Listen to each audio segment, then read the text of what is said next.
Hey everybody, this is Tambeyoda, and today we have from Power Rangers Lightning Collection, S.P.D. Shadow Ranger.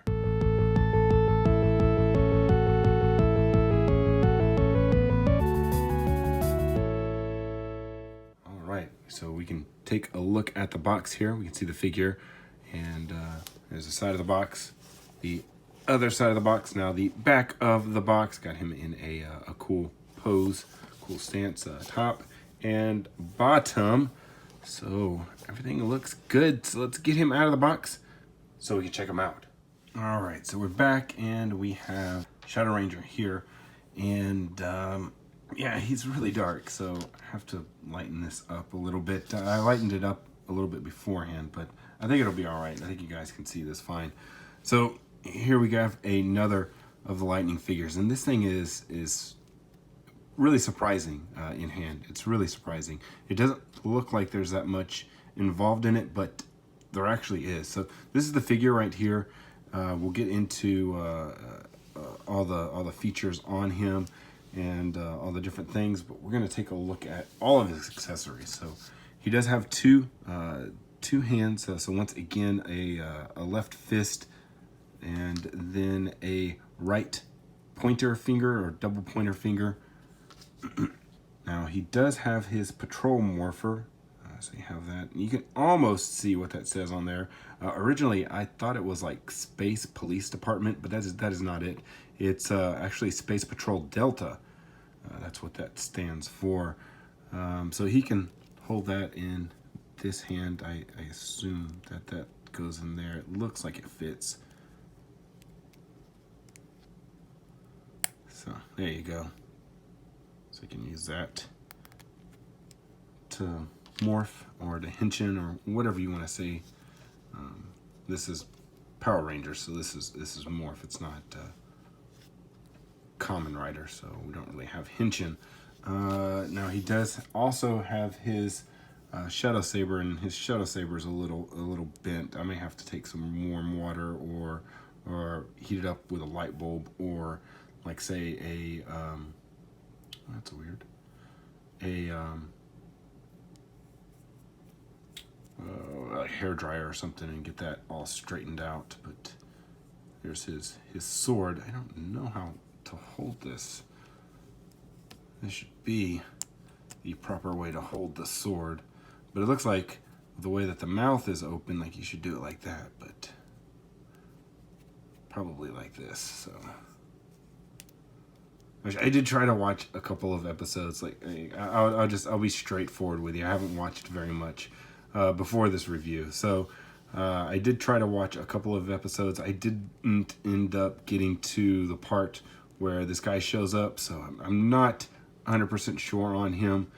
This is just stuff that I'm finding out through wikis and things like that. But we do also have his dog head, or his regular head instead of his helmet.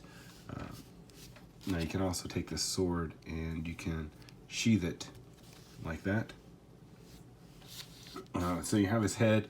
You can it comes with a little neck piece right there, and then it also comes with his head. So this, if you want to, you can take and pop that off. Okay, it's in a good spot. Take this piece right here. It's just a neck piece. Just push that down there, kind of like that, best as you can, because this will push it down the rest of the way once you get this on there. There we go. All right. So now he has his dog head. Now Anubis is a very fitting name for this guy. So Anubis Kruger. Or looks like he has a nickname of Doggy. So he has this helmet. I have no idea how that fits inside this helmet. No idea. But so something else with the sword that you can do, he does also have a what do you call it? A kind of an effect that you can just wrap around the sword. Oh, this is gonna go. Come on. Oh man.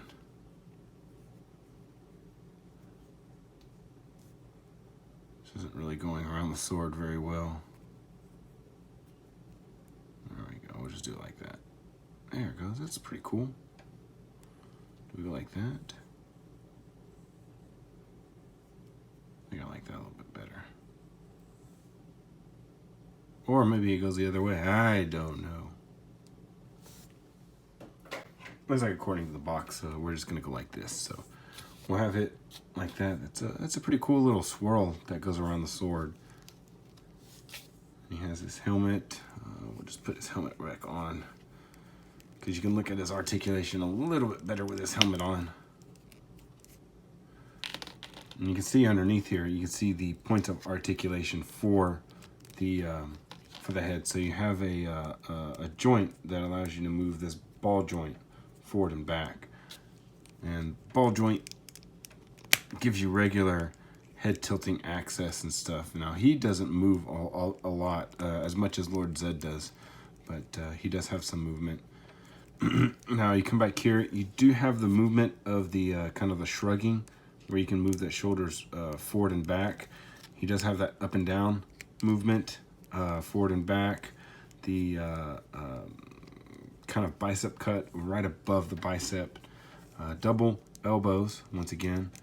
There we go, double elbow. And then you have a twist right here, wrist joint. And you come here, normally where your hip joint would be, it's up here. Now that does allow you to rock him back and forth, also twist, bring it forward and back. Now you do have also a joint right here where you can move kind of like an ab crunch type thing. I have that in a couple spots. Now you do have a double joint that allows you to move his legs out to the side and forward and a little bit back. It's hindered by the back of his butt. Double knees, and then a twist and a pivot on the foot. Now you do have extra armor pieces on this guy. So you have these armor pieces that go on the leg. So I assume if you're able to pop off the joints on the legs, you can pop these off. You have this armor right here. I assume we already know we can pop off the head. If you can pop off the shoulder somehow, then you can probably pull this off along with the belt. So that's an added extra piece. So these just aren't molded into the figure itself. These are actually added pieces that are kind of a soft rubbery type of texture. So get his sword back in his hand because the sword's pretty cool. Along with his morpher. I think it's also a communication device. So